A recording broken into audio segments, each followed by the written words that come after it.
இந்த வீடியோவில் கண்டிப்பாக ஜெயினிசம் பற்றின எல்லா டீட்டெயில்ஸும் இருக்கும். வீடியோ ஃபுல்லாக பாருங்கள். பிடிச்சிருந்தனா லைக் பண்ணுங்கள், சப்ஸ்கிரைப் பண்ணுங்கள். சரி, இனி வீடியோக்குள்ளே போகலாம். ஹலோ ஃப்ரெண்ட்ஸ், இந்த வீடியோவில் நம்ம ஜெயினிசம் பற்றி பார்க்க போகிறோம். ஜெயினிசமை சமண மதம்னு தமிழில் சொல்லுவாங்க. சமண மதம் உலகத்திலேயே ரொம்பவும் பழமையான ஒரு மதங்களில் ஒன்றாக கருதப்படுது. இந்த மதம் மனிதன் எப்படி வாழ வேண்டும் அப்படி சொல்கிறதுக்காக ஒரு 4 முக்கிய கொள்கைகளை சொல்லுது. அவை எதெல்லாம்னா அகிம்சை, உண்மை, துறவறம் மற்றும் சுய ஒழுக்கம். அகிம்சை என்றால் என்ன? எந்த ஒரு உயிருக்குமே தீங்கு செய்யாமல் வாழ வேண்டும். மனிதனுக்கு மட்டுமல்ல, சின்ன சின்ன பூச்சிக்கு கூட துன்பம் செய்யாமல் வாழணும்னு சொல்லியிருக்காங்க. அடுத்தது உண்மை. உண்மை என்றால் எப்போதுமே பொய் பேசாமல் உண்மையை மட்டுமே பேச வேண்டும். துறவரம் அப்படின்னா உலக ஆசைகள் எல்லாத்தையுமே துறந்து எளிமையான ஒரு வாழ்க்கையை வாழ்வது தான் துறவரம்னு சொல்லுவாங்க. சுய ஒழுக்கம் அப்படின்னா நம்மோட ஆசை, கோபம், பேராசை போன்ற உணர்வுகளெல்லாம் கட்டுப்படுத்தி ஒழுக்கமாக வாழ்வது. இந்த 4 கொள்கைகளை தான் சமண மதத்தில் அடித்தளமாக கருதப்படுகின்றன. அடுத்ததாக ஜைனம் என்ற பெயர் ஜின்னர் அப்படிங்கிற ஒரு சொல்லிலிருந்து வந்திருக்கு. அதே மாதிரி சமணம் என்ற பெயர் சிரமணர் அப்படிங்கிற ஒரு பொருளிலிருந்து வந்திருக்கு. இதோட பொருள் என்னென்னா, சிரமணர் அப்புறம் ஜின்னர், இதோட அர்த்தம் என்னென்னா தவம் செஞ்சு எல்லா புலன்களையும் வென்றவர்கள் அப்படிங்கிறத பொருள். உலக வாழ்க்கையை துறந்து தவம் செஞ்சு சுய ஒழுக்கத்துடன் வாழக்கூடிய ஆட்கள் அப்படிங்கிற பொருள். ஜெயின மதம் தோன்றின ஆண்டு கரெக்டாக தெரியலை. ஆனால் ஜெயின மதம் 6ஆம் நூற்றாண்டில் தான் ரொம்ப எழுச்சி அடைஞ்சிருக்கு. மகாவீரர் தான் அதோட கொள்கைகளை ரொம்ப தெளிவாக பரப்புனார். அதாவது புத்த மத காலத்தில் தான் ஜெயின மதமுமே தோன்றியிருக்குன்னு சொல்லக்கூடாது, மிகவும் உயர்ந்தெழுந்திருக்கு அப்படின்னு சொல்லலாம். நம்ம முன்ன பார்த்த வீடியோவில் புத்த மதத்துக்கு ஒரே ஒரு நிறுவனர் புத்தர் மட்டும் தான் இருந்தார். ஆனால் ஜெயின மதத்தில் ஒரு நிறுவனர் கிடையாது, மொத்தமாக 24 பேர் இருக்காங்க. அந்த 24 பேரில் கடைசியாக வரக்கூடிய தீர்த்தங்கரர் தான் மகாவீரர். அவங்கள தீர்த்தங்கரர்கள் அப்படின்னு சொல்லுவாங்க. இவங்க எல்லாருமே உலகிற்கான போதனைகளை வழங்கியிருக்காங்க. சரியா? பிறப்பால் எல்லா தீர்த்தங்கரர்களுமே சத்திரியர்கள். சத்திரியர்கள் அப்படிங்கிற சொல்ல மோஸ்ட்ல பழைய காலத்தில் இவங்க உயர்ந்த குலத்தை சேர்ந்தவர்கள். முதல்ல எந்த குலம் வரோம்னா பிராமணர்கள், 2வது சத்திரியர்கள், 3வது வைசியர், 4வது சூத்திரர். பழைய காலத்தில் ஜாதிகளை எப்படி பிரித்தாங்கன்னா அவங்களோட வேலை தொழில்களை வச்சு தான் பிரித்தாங்க. பிராமணர்கள் கல்வி, வேதம், யாகம் அதோட சம்பந்தம் உடையவர்களாக இருப்பாங்க. சத்திரியர்கள் அரசர்கள், போர் வீரர்கள், நாட்டை பாதுகாப்பவர்கள் சத்திரியர்கள்னு சொல்லலாம். வைசியர் வணிகமும் விவசாயமும் செய்பவர் தான் வைசியர். சூத்திரர்னா தொழிலும் சேவைகளும் செய்பவர்கள் தான் சூத்திரர்கள். அந்த காலத்தில் சத்திரியர்கள் உயர்ந்தவர்களாக இருந்தாலும் மகாவீரர் என்ன நம்பினாருன்னா மனிதன் பிறப்பால் உயர்ந்தவனோ தாழ்ந்தவனோ கிடையாது, அவனுடைய செயல்கள் தான் அவனை உயர்த்தும் அப்படின்னு நம்பினார். அதனால தான் தாழ்ந்த சமூகத்தை சேர்ந்தவர்களையும் சமண மதத்தில் அவர் ஏற்றுக்கொண்டார். மொத்தம் 24 தீர்த்தங்கரர்கள் உண்டு. அதில் முக்கியமானதை மட்டும் இந்த வீடியோவில் பார்ப்போம். கூடுதலாக இந்த கொஸ்டின்ஸ் தான் வரும் எக்ஸாம்ஸ்க்கு. தீர்த்தங்கரர்கள் அப்படின்னா அந்த சொல்லோட அர்த்தம் என்னன்னா மக்களை சரியான வாழ்க்கை முறைக்கு போகக்கூடிய பாதையை காட்டிய ஆன்மீக குருக்களை தான் தீர்த்தங்கரர்கள் அப்படின்னு சொன்னாங்க. முதல் தீர்த்தங்கரர் யாருன்னா ரிஷபநாதர். ரிஷபநாதர் ஜைன மதத்தில் முதல் தீர்த்தங்கரர். இவரை ஆதிநாதர் அப்படின்னு சொல்கிறாங்க. ஜைன மரபின்படி மனிதர்களுக்கு முதலாக விவசாயம், நெசவு தொழில், எழுத்து, வணிகம் போன்ற வாழ்க்கைக்கு தேவையான திறமைகளை கற்றுக் கொடுத்தவர் ரிஷபநாதர். வாழ்க்கைக்கு தேவையான திறமைகளை கற்றுக் கொடுத்ததுனால அவரை முதல் ஆன்மீக வழிகாட்டியாக மதிக்கிறார்கள். இவரோட சின்னம் காளை. அடுத்ததாக 22வது தீர்த்தங்கரர் நேமிநாதர் அப்படிங்கிறவர். இவர் ஒரு ராஜ பரம்பரையை சேர்ந்தவர். இவர் ஒரு இளவரசர். இவரோட திருமணத்திற்காக நிறையா விலங்குகளை பலி கொடுக்கறதுக்கு வச்சுருந்தாங்க. அதை பார்த்து இவரோட மனம் வருந்தி விட்டது. ஒரு ஆளோட சந்தோஷத்துக்காக இவ்வளோ மிருகங்களை கொல்ல வேண்டுமா அப்படின்னு சொல்லிட்டு தன்னுடைய திருமணத்தையே அவர் தடுத்து நிறுத்தி துறவரம் போயிருக்காரு.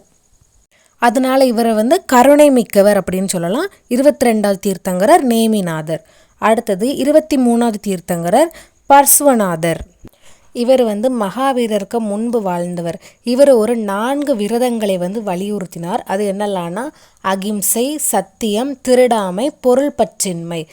அகிம்சை அப்படின்னா எந்த ஒரு உயிருக்கும் தீமை செய்யக்கூடாது. சத்தியம் அப்படின்னா உண்மையை மட்டுமே பேசுதல்.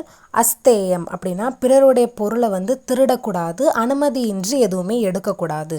அடுத்தது அபரிகிரகா அல்லது பொருள் பற்றின்மை. இதோட அர்த்தம் என்னன்னா எந்த ஒரு பொருளோ செல்வமோ அது மேலெல்லாம் நமக்கு ஆசை இல்லாமல் வாழணும்.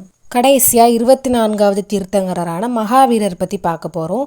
24 தீர்த்தங்கரர்கள் இருந்தும் கடைசியாக உள்ள மகாவீரரை மட்டும் ஏன் குறிப்பாக நம்ம ரொம்ப கிளியராக படிக்கிறோம் அப்படின்னு சொன்னால், மகாவீரர் தான் ஜைன மதத்தை ஒரு பெரிய மத இயக்கமாக வளர்த்து இந்தியா முழுவதுமே பரப்பியிருக்காரு. அதே மாதிரி மகாவீரர் வாழ்ந்த காலகட்டம் புத்தரோட காலகட்டம். அதே மாதிரி மகாவீரர் பற்றின பல வரலாற்று சான்றுகளுமே நமக்கு கிடச்சிருக்கு. மற்ற தீர்த்தங்கரர்களை விடவும் அதிக தகவல்களும் கிடச்சிருக்கு. 23வது தீர்த்தங்கரரான பசுவநாதர் மொத்தமாக 4 விரதங்களை தான் சொல்லியிருந்தார். மகாவீரர் என்ன பண்ணியிருக்காருனா 5ஆவதாக ஒரு விரதத்தை அதில் சேர்த்துருக்காரு. அதுதான் பிரம்மச்சாரியா அப்படிங்கிறது. அதில் மது விலக்கும் காம இச்சையை கட்டுப்படுத்துதலும் வரும். மகாவீரரோட இயற்பெயர் என்னன்னா வர்தமனர். இவரோட பட்ட பெயர் தான் மகாவீரர். அதோட அர்த்தம் என்னன்னா ரொம்ப வீரமுடையவர் அப்படிங்கிறது. இவரை ஜினர் அப்படின்னு சொல்லலாம். ஏன்னா இவர் புலன்களை அடக்கி வென்றவர். இவரோட பிறந்த ஆண்டு கிமு 599 மற்றும் கிமு 540 அப்படின்னு சில நூலில் குறிப்பிட்டிருக்காங்க.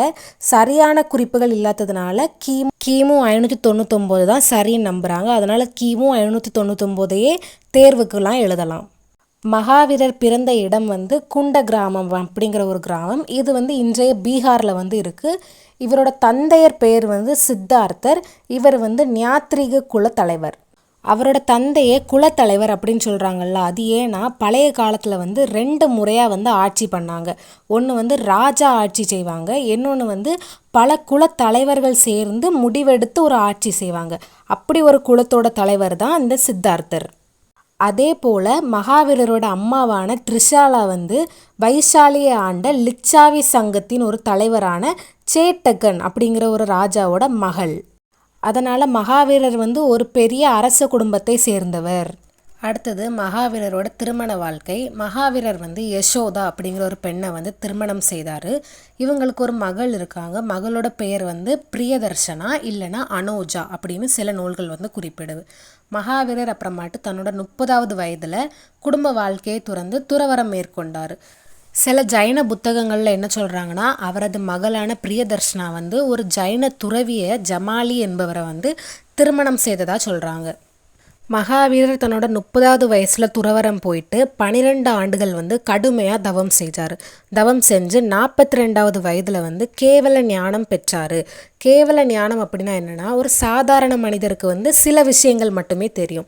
ஆனால் கேவல ஞானம் அடைந்தவர்கள் எப்படின்னா, கடந்த காலம், நிகழ்காலம், எதிர்காலம் அனைத்து உயிர்கள் பற்றிய உண்மைகளுமே அவங்களுக்கு முழுமையாக அறிஞ்சுக்கூடிய ஒரு நிலை இருக்கும் அப்படின்னு சொல்லியிருக்காங்க. எக்ஸாம்பிள் என்ன சொல்லலாம்னா, இப்போ ஒரு மாணவருக்கு ஒரே ஒரு பாடத்தை படித்தா அந்த பாடத்தில் உள்ள சில விஷயங்கள் மட்டும் தான் தெரியும்.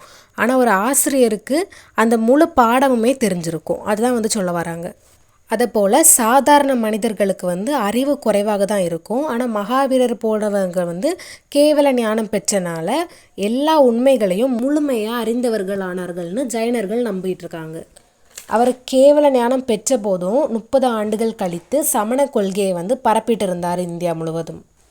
இவர் ஞானம் பெற்ற இடம் ஜிம்பிகா கிராமம். இது தற்போதைய பீகாரில் இருக்குது. இவர் ஞானம் பெற்ற இடம் ரிஜுபாலிகா ஆற்றங்கரையோட ஓரத்தில் இருக்குது. இவர் ஞானம் எங்கேருந்து பெற்றாருன்னா, சால் மரத்தின் அடியில் ஞானம் பெற்றிருப்பார். கடைசியாக தன்னோட 72வது வயசில் பவாபுரி பீகார் அந்த இடத்துல வச்சு அவர் மரணம் அடைஞ்சிருவார். அடுத்ததாக ஒரு முக்கியமான ஜைன மத தலம் பற்றி பார்க்கலாம். இது பேர் ஸ்ராவண பலகோலா. இதை பாகுபலி சிலை அப்படின்னு சொல்லுவாங்க. இது ஒரு ஒற்றை கல்லில் செதுக்கின சிலை. இதோட உயரம் 57 அடி இருக்குது. இது எந்த இடத்துல இருக்குன்னா, கர்நாடகா மாநிலம் ஹாசன் மாவட்டத்தில் இருக்குது. இது ஒரு புகழ்பெற்ற சமணத்தலம். முதல் தீர்த்தங்கரான ரிஷபநாதரின் மகன் தான் பாகுபலின்னு நம்புகிறாங்க. இதை உருவாக்கியவர் யாருன்னா, சாமுண்டராயர் அப்படிங்கிற ஒரு கங்க அரசர் தான் உருவாக்கியிருப்பார். அடுத்ததாக ஜெயினிசம் 2 வகையாக பிரிஞ்சு போச்சு. இதோட காரணம் என்னென்னா, பண்டைய காலத்தில் பீகார் இருந்த மாநிலம்தான் மகதம் அப்படின்னு சொன்னாங்க. அந்த மகதம் நாட்டில் மகாவீரர் இறந்த கொஞ்ச நாள்லேயே பஞ்சம் ஏற்பட்டிருக்கு. அந்த சமயம் சில ஜைன துறவிகள் வந்து பத்ரபாகு அப்படிங்கிற ஒரு தலைமையில் தெற்கு பகுதியை நோக்கி சென்றார்கள். ஆனால் சில துறவிகள் வந்து மகத நாட்டிலேயே இருந்தாங்க. பல ஆண்டுகளுக்கு பிறகு அவங்க வந்து சந்திக்கும் போது துறவிகள் வாழ்க்கையில் வந்து நிறைய மாற்றங்கள் வந்து ஏற்பட்டிருந்துச்சு. அதனால கருத்து வேறுபாடுகள் ஏற்பட்டிருக்கு.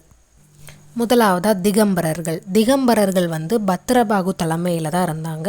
இவங்க யாருமே வந்து ஆடைகள் அணியவில்லை, பானமே ஆடை அப்படின்னு சொல்லிட்டு இருந்தாங்க. இவங்க என்ன நம்புகிறாங்கன்னா மகாவீரர் வந்து எந்த ஆடையும் அணியாமல் தியானம் கொண்டாரு அப்படின்னு நம்புகிறாங்க. இவங்க வந்து பெண்களுக்கு மோட்சம் இல்லை அப்படின்னு நம்புகிறாங்க. மோட்சம் அப்படின்னா ஞானம் அடைய முடியாது பெண்களால். காரணம் என்னென்னா பெண்களால் வந்து ஆடை இல்லாமல் இருக்க முடியாது, அதனால பெண்களுக்கு மோட்சம் இல்லைன்னு நம்புகிறாங்க. அதே மாதிரி அங்கங்கள் அழிந்து விட்டன. 12 அங்கங்கள் உண்டு. அங்கங்கள் அப்படின்னா என்னென்னா பாடல்கள். நம்ம மகாவீரர் சொன்னதெல்லாம் பாடல்களாக இருக்கும். அந்த பாடல்கள் வந்து அழிந்து விட்டன அப்படின்னு இவங்கெல்லாம் நம்புகிறாங்க. இது கூடுதலாக தென்னிந்தியா சைடு தான் பரவிச்சு. தென்னிந்தியான்னு சொல்ல மோஸ்ட்ல கர்நாடகா, மதுரை, காஞ்சிபுரம், திருவண்ணாமலை, புதுக்கோட்டை, கழுகுமலை, அப்புறமா ஆந்திர பிரதேஷ், தெலுங்கானாவில் வந்து பரவிச்சு.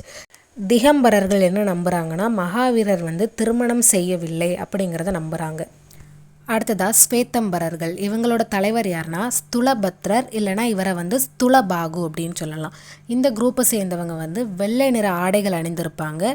மகாவீரர் வந்து ஆரம்பத்தில் ஆடை அணிஞ்சிருந்தார் அப்படின்னு நம்புகிறாங்க இவங்க. பெண்கள் வந்து மோட்சம் அடையலாம் அப்படின்னு சொல்கிறாங்க ஸ்வேத்தம்பரர்கள். மொத்தமாக 12 அங்கங்கள் உண்டுன்னு பார்த்தோம். அதில் வந்து 11 அங்கங்கள் தான் வந்து அவங்க ஏற்றுக்கொள்கிறார்கள். ஏன்னா முதல் ஜெயின கவுன்சில் நடக்கும்போது 12வது அங்கமான திருஷ்டிவதம் மனிதர்களால் மறக்கப்பட்டது அப்படின்னு சொல்கிறாங்க. அதனால் இவங்க வந்து 11 அங்கங்களை ஆகமங்களாக பாதுகாத்துள்ளனர். ஆகமங்கள் அப்படின்னா அங்கங்கள்ங்கிறது பாட்டுன்னு சொன்னேன். ஆகமங்கள்ங்கிறது அந்த பாடலோட விளக்கங்கள், பெரிய பெரிய விளக்கங்கள் தான் ஆகமங்கள். அவங்க வந்து ஆகமங்களாக பாதுகாத்துட்டு வராங்க. இது வந்து வட இந்தியாவில் பரவியது. ஸ்வேத்தம்பரர்கள் எதை நம்புகிறாங்கன்னா மகாவீரருக்கு திருமணம் முடிந்து ஒரு மகள் உள்ளதாக நம்புகிறாங்க. அடுத்ததாக ஜெயினிசமில் உள்ள 3 ரத்தினங்கள் எதெல்லாம்னு பார்ப்போம். முதல்ல வந்து நன்னம்பிக்கை அப்படின்னா என்னென்னா மூட நம்பிக்கையும் பொய் சொல்பவர்களையும் நம்பாமல் உண்மையான தத்துவங்களை மட்டுமே மனதார நம்ப வேண்டும். இதுதான் நன்னம்பிக்கை. அடுத்ததான் நல்லறிவு அப்படின்னா அரைக்குறை அறிவு வந்து ரொம்ப ஆபத்தானது. சந்தேகம், குழப்பம், பொய் இல்லாத உண்மையான அறிவை வந்து நம்பி வளர்த்து கொள்வதே நல்லறிவு. அடுத்ததான் நல்லொழுக்கம். கோபம், பொறாமை அதெல்லாம் மறந்து அந்த 5 மகா விரதங்களை கடைபிடிக்க வேண்டும் அப்படின்னு சொல்லியிருக்காங்க. அடுத்ததாக ஜெயின கவுன்சில்கள் பற்றி பார்க்கலாம். சமண மதத்தில் மற்றும் வரலாற்றுப்படி 4 மாநாடுகள் நடந்ததாக சொல்கிறாங்க. ஆனால் வரலாற்று புத்தகங்கள்லையோ இல்லைனா எக்ஸாம் நோட்ஸ்லேயோ ஃபஸ்ட்டு மற்றும் லாஸ்ட் மாநாடுகளை தான் ரொம்ப முக்கியமாக சொல்லுவாங்க. ஏன்னா முதல் மாநாடு தான் சமண மதத்தோட ஆரம்ப கட்ட போதனைகளை தொகுத்த ஒரு தொடக்க புள்ளின்னு சொல்லலாம். அதாவது வாய் வழியாக இருந்த போதனை மறுபடியும் வந்து நினைவுக்கு கொண்டு வராங்க. இதில் கவனிக்க வேண்டிய விஷயம் என்னென்னா அவங்க மறுபடியும் வந்து இதை வந்து ஓலைச்சுவடிகளில் எழுதலை.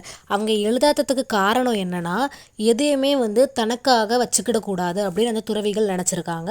அதனால அவங்க வந்து எழுதலை. அதே மாதிரி அவங்களோட மைண்டில் இருந்த பவரை வந்து அவங்க ரொம்ப நம்பியிருக்காங்க. மனப்பாடம் செய்து நம்மளால் இன்னும் கொஞ்ச நாள் கொண்டு போக முடியும் நம்மளுடைய மதத்தை அப்படின்னு நினச்சதுனால அவங்க வந்து எழுதி வைக்கவில்லை முதல் கவுன்சிலில். ஜெயின கவுன்சில் வந்து நடக்கிறதுக்கு முக்கியமான காரணம் என்னென்னா மகாவீரர் இறந்த கொஞ்ச நாளில் ஒரு பெரிய பஞ்சம் வருது. இது வந்து 12 வருடமாக தாக்குன ஒரு கொடூரமான பஞ்சம். இதனால் சமண துறவிகள் உயிர் பிழைக்கிறதுக்காக 2 ஆட்டு பிரிஞ்சு போகிறாங்க. பத்ரபாகு தலைமையில் ஒரு குரூப் போகிறாங்க, ஸ்துலபத்ரர் தலைமையில் இன்னொரு குரூப் போகிறாங்க. பஞ்சம் முடிஞ்ச கொஞ்ச நாளில் பத்ரபாகுவோட டீம் வந்து மறுபடியும் வட இந்தியா நோக்கி போகிறாங்க. அந்த டைமில் தான் அவங்களுக்கு ஒரு அதிர்ச்சி காத்திருக்கு. வாய்மொழியாக கடத்தப்பட்ட வந்த சமண மதத்தோட உன்னதமான 14 பூர்வங்கள் அப்படின்னு சொல்லுவாங்க. அந்த புனித அறிவு வந்து பலருக்கும் மறந்து போயிட்டு. சரி, 14 பூர்வங்கள் அப்படின்னா என்னன்னா இவைகள் எல்லாமே வந்து ஓலைச்சுவடிகளில் எழுதப்படவில்லை. அதாவது மொத்தம் 24 தீர்த்தங்கரர்கள். முதல் தீர்த்தங்கர்கிட்ட இருந்து 2வது தீர்த்தங்கரர், அப்புறமாட்டு 2லேருந்து 3 அப்படின்னு சொல்லிட்டு மொத்தமாக 24 தீர்த்தங்கரர் வரை இது வந்து மனப்பாடமாக வந்து அறிந்திருந்தார்கள். பூர்வங்களில் என்னெல்லாம் இருந்துச்சுன்னா இந்த உலகத்தோட ரகசியங்கள், கர்ம வினைகள் எப்படியெல்லாம் வேலை செய்வு, வானியல், ஜோதிடம், கணிதம் மற்றும் தத்துவம்னு மொத்தம் 14 பூர்வங்களாக இருந்துச்சு. ஆனால் இந்த 14 பூர்வங்களுமே வந்து பத்ரபாகுக்கு ரொம்ப தெளிவாக தெரியும். முதலாவது கவுன்சிலில் வந்து பத்ரபாகு வந்து கலந்து கொள்ள மாட்டார். இது வந்து ஸ்துலபாகு தலைமையில் தான் நடந்திருக்கும். ஸ்துலபத்ரர் வந்து என்ன நினச்சிருப்பாருன்னா, இனிமேலும் நம்ம வந்து இந்த 14 பூர்வங்கள் மறந்தது மாதிரி மகாவீரரோட போதனைகளும் மறந்துடும், அப்புறமேட்டு ஜெயின மதம்னு ஒன்று இருக்கவே இருக்காது. அப்படிங்கிறதுனால தான் இந்த முதல் கவுன்சிலை வந்து அவசரமாக ஸ்துலபத்ரர் வந்து நடத்தியிருப்பார். இந்த முதல் கவுன்சிலில் யாருக்கு என்ன தெரியுமோ அது எல்லாமே அவங்க வந்து தொகுப்பாங்க. ஒரு 12 அங்கங்களாக தொகுத்து வழங்கியிருப்பாங்க.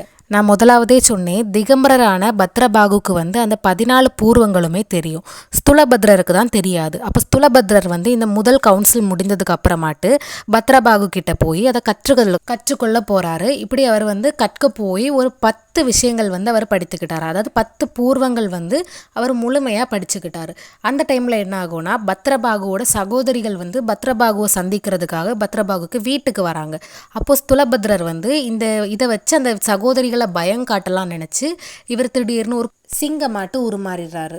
அதை பார்த்த திகம்பரரான பத்ரபாகுக்கு பயங்கரமாக கோபம் வருது. நான் சொல்லி தந்த வித்தையை வச்சு நீ வந்து என்னோட சகோதரிகளை பயன்படுத்துகிறாயா?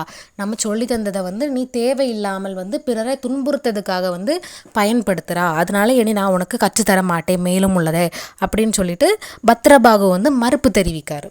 அப்புறமா ஸ்துலபத்ரர் வந்து ரொம்பவும் இவர்கிட்ட மன்னிப்பு கேட்ட உடனே திகம்பரரான பத்ரபாகு என்ன சொல்கிறாருன்னா, சரி நான் உனக்கு வந்து கற்றுத்தாரேன், அதோட அர்த்தங்கள் வந்து உனக்கு நான் சொல்லித்தர மாட்டேன், அந்த நாளோட எழுத்து வடிவங்கள் மட்டும் நான் உனக்கு சொல்லித்தாரேன்னு சொல்லிட்டு அந்த டெக்ஸ்ட்டை மட்டும் வந்து அவங்களுக்கு வந்து எக்ஸ்பிளைன் பண்ணுறாரு. அதோட எக்ஸ்பிளனேஷன் வந்து அவர் கொடுக்கறதுக்கு வந்து மறுப்பு தெரிவிக்கிறாரு. அப்புறமா இந்த ஸ்துலபத்ரரும் பத்ரபாகுவோட மரணத்துக்கு அப்புறமாட்டு இந்த 14 பூர்வங்களும் உலகத்தை விட்டு நிரந்தரமாக இல்லாமலே போயிட்டு. இப்போ உங்களுக்குள்ள ஒரு கேள்வி வரலாம், முதல் மாநாடு நல்லா தானே நடந்துச்சு, அப்போ எதுக்காக மதுரா வல்லாபியில் வந்து நடத்துனாங்க அப்படின்னு சொல்லிட்டு. முதல் மாநாடு நடந்து ஒரு 800 ஆண்டுகளுக்கு அப்புறமா தான் அடுத்த மாநாடு வந்து மதுராலையும் வல்லபிலையும் நடக்குது. முதலாவது மாநாட்டு டைம்லேயும் ஒரு பஞ்சம் வந்துச்சு, அதே மாதிரி இந்த 800 ஆண்டுக்கு இடையிலையுமே ஒரு பஞ்சம் வந்து வட இந்தியாவில் வருது. அதனால நிறைய ஆசிரியர்கள் வந்து இறந்து போயிடுறாங்க.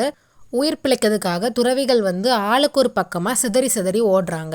அந்த டைமில் தான் ஒரு குரூப் வந்து உத்தரப்பிரதேசத்தில் இருக்கக்கூடிய மதுராக்கு போகிறாங்க, இன்னொரு குரூப் வந்து குஜராத்தில் இருக்கக்கூடிய வல்லாபிக்கு போகிறாங்க. 2 குழுவுக்கு இடையில எந்த ஒரு கம்யூனிகேஷனும் இல்லாத காரணத்தினால மதுராவில் இருந்த ஸ்கந்திலாவும் வல்லாபியில் இருந்த நாகார்ஜுனாவும் ஐயோ மதம் அழிய போகுதுன்னு பதறி போயிட்டு அவங்க இருந்த இடத்துலையே தனித்தனியாக மாநாட்டை வந்து கூட்டி பாடங்களை வந்து தொகுக்க ஆரம்பிக்கிறாங்க மறுபடியும். அதாவது மதுராவில் தனியாக வல்லாபியில் தனியாக ஒரே டைமில் நடக்கும் இந்த மாநாடு. ஆனால் இங்கே என்ன பிரச்சனை வருதுன்னா, 2 பேருமே தனித்தனியாக வேலை செஞ்சதுனால மதுராவில் வந்து வேறு மாதிரியும் வல்லாபியில் வேறு மாதிரியுமே வந்து பாடங்கள் வந்து எடுத்து தொகுத்துட்டு இருக்கிறாங்க. இதில் ஏற்பட்ட குழப்பங்களை வந்து தீர்க்கிறதுக்காக தான் வல்லாபி 2ன்னு சொல்லிட்டு இன்னொரு மாநாடு நடக்கும். இங்கே தான் இன்னொரு பயங்கர ட்விஸ்ட் இருக்குது. அவங்க கவுன்சிலில் கூட அவங்க எழுதி வைக்கல, வாய்மொழியாக தான் படித்தாங்க. அதே மாதிரி தான் மறுபடியும் மதுராலயம் வல்லாபிலையும் அதே தவற செய்கிறாங்க. வாய்மொழியாக மட்டும்தான் இருக்குது, ஓலைச்சுவடிகளில் எழுதி வைக்கல.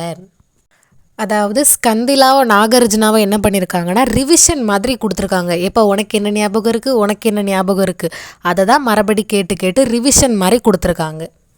இதில் இன்னொரு ட்விஸ்ட் என்ன இருக்குன்னா, இந்த ஸ்கந்திலாவும் நாகார்ஜுனாவும் வந்து நேரில் வந்து சந்தித்ததே கிடையாது. இவங்க எழுதக்கூடிய போதனைகள் எல்லாமே அவங்களுக்கு என்னென்ன தோணுமோ, அதாவது ஒவ்வொரு இடத்துல வித்தியாசமான போதனைகள் இருக்கும், அதை ஃபாலோ பண்ணி அவங்க எழுத ஆரம்பித்தாங்க. அதனால பிறகு வரக்கூடிய காலங்களில் வந்து 2 வெர்ஷனுக்குமே வந்து குழப்பம் ஏற்பட்டுச்சு.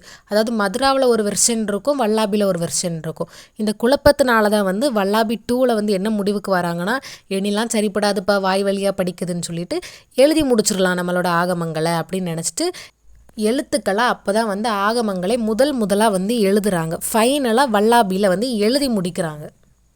மதுரா மற்றும் வல்லாபி 1ல் நடந்த முடிவுகளில் வந்து அந்த ஊரில் இருக்கிறவங்க வந்து சண்டை போட ஆரம்பிச்சுக்கிட்டாங்க. எப்படின்னா, நாங்கள் எடுத்த முடிவு தான் கரெக்டு, நாங்கள் எழுதுனது தான் கரெக்டுன்னு சொல்லிட்டு சண்டை போட ஆரம்பித்ததுனால வல்லாபி 2ல் தேவர்திகினி கஷமார்ஷ்ரமணர் 2 பக்கங்களில் இருந்த முரண்பாடுகளையும் வச்சு அவர் ஒரு நடுநிலைமையான எழுத்தை வந்து எழுதுகிறாரு. கடைசியாக ஒரு வழியாக எல்லா முரண்பாடுகளையும் சரி பண்ணி ஒரு வழியாக ஓலைச்சுவடியில் எழுதி வச்சு இந்த மாபெரும் வரலாற்று பயணத்தை வந்து முடிச்சு வச்சாங்க. இதோட ஜெயினிசம் வீடியோ முடிஞ்சிச்சு. இன்னும் ஏதாவது வீடியோஸ் வேணும்னா கீழே வந்து கமெண்ட் செக்ஷனில் சொல்லுங்கள், நான் கண்டிப்பாக போட ட்ரை பண்ணுவேன்.